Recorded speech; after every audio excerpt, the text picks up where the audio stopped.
O soyuq axşamlar, o çizgi yaxışlar, həsrətdən yorulan baxışlar üçün.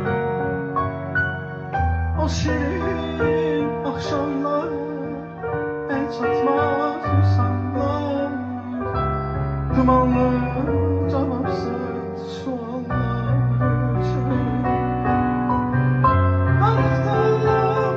Darıxdım, seninle geçtim yollarda, bembeyaz sokaklar üçün.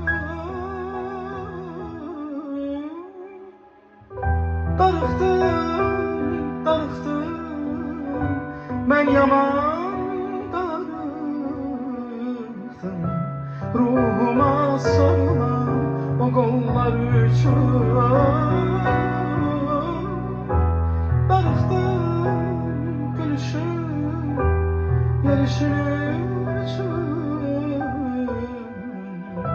O isti, o nefesin üçün.